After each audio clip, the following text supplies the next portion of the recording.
When I say there are people that will make 2 plus 2 equals fish, this is what I mean because this lady is off her damn rocker. And if she keeps messing around, she's gonna make that same psychiatrist she fell in love with lose everything. I don't know if y'all have been in the loop, but there is this lady, okay, her name is Kendra. She is an ADHD coach, and she decided to create a story time that is almost up to 20 parts long now, where she talks about how she fell in love with her psychiatrist. The psychiatrist, whom she gave a lot of information about, by the way, is her age, very attractive, a good listener, because he's a therapist. So she fell for him pretty quickly, but it's not her fault, right? Because, and these are her words, he knew that she had a crush on him because she told him frequently, and instead of ending the relationship like he should have done, he kept it going on. He strung her along. He knew it was inappropriate and he was totally in the wrong here. And the reason why he did that is because he's single, and sometimes what psychiatrists and therapists will do is that they'll get their emotional needs met through their patients. And he was really good at listening. And I mean, he's a Pisces, right? So of course he's going to be there and be able to go deep with my feelings. But that doesn't mean that he wasn't extracting from them. Not her bringing astrology into this, ma'am. The reason why he's a good listener is because that's his job. And then she kept talking about him like she was going to therapy, even though he was not her therapist. And she only saw this dude once a month via Zoom, 30 minutes tops. So I'm just wondering, like, how could he or her have even developed any feelings that way? And she's just convinced that he is the one in the wrong because he let her spill intimate details about her life, about her Smeg's life. He asked Kendra, did she have any thoughts of self-harm? And she just took that as him being more interested in her than he should have been. Once again, that is quite literally his job. Of course, he's going to listen to every single detail about your life when you're on a medication that he prescribed you. Specifically, he was listening for anything that could have been a side effect of the medication that she was taking, because he also asked about her bowel movements as well. You cannot convince me that she did not think those 30-minute appointments were dates, because y'all, the way she romanticized his professional behavior, for example, rather than complimenting her on her physical appearance, he would just make a comment whenever Kendra would do something different with her hair or wear glasses.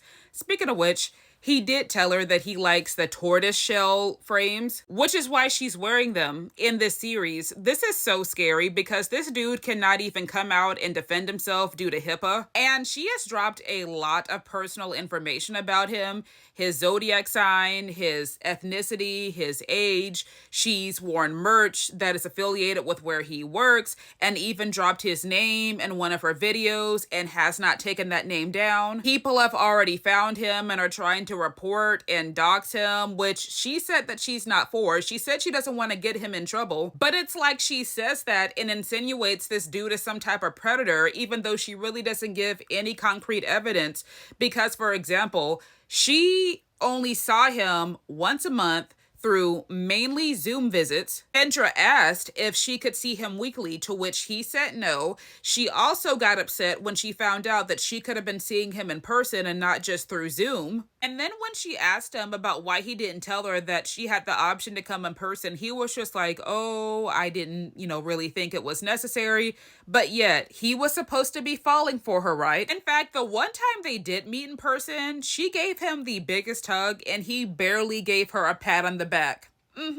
And I just have a very hard time believing that she was upfront and direct with her feelings with the psychiatrist as she is with us. Because when Kendra saw him again after the in-person visit, she was like, you know what? We have a special doctor-patient relationship or something like that. And he was like, we have a professional doctor-patient relationship. He nipped that all the way in the bud right there and set that boundary. And y'all, what about sent me to the moon is her asking Henry, that is the name of her AI, her chat GPT, on advice for how to deal with the one-sided situationship that she developed with her psychiatrist. I asked Henry, I said, okay, so my psychiatrist just set this boundary with me and I really just want to be with him.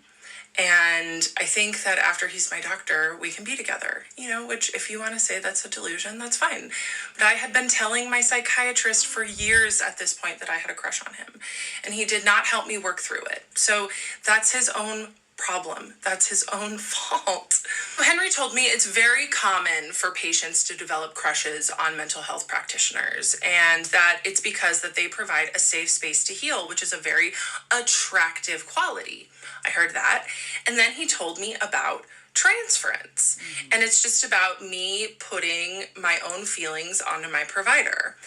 And I was like, oh, that makes a lot of sense. So Henry basically told Kendra that she's delusional and needs to get a damn grip. And instead of doing that at the next session with the psychiatrist, Kendra brings this up and talks about the transference, and then the psychiatrist gets a really scared look in his face, asking, did Henry tell her about countertransference, which is this definition right here? Kendra was like, no, he didn't. What's that? And then the psychiatrist explains it to her. And the reason why he's doing that is because, once again, she is an ADHD coach. He was warning her of that so that way she didn't accidentally project her feelings onto her patients. However, she took him bringing up countertransference as some type of sign that it was actually him, the psychiatrist, that was way in too deep with his feelings, and that he was falling for her, and that the countertransference was about him and not her. And this plot twist and a fan fiction of a story she created about the relationship between her and her psychiatrist only proved that he indeed manipulated Kendra into falling in love with him, which once again is just so unethical, and he should have done the right thing, which is stop seeing her from the start the moment he found out that she had a crush on him. Y'all, this is a lot. Please let me know what you think about all of this.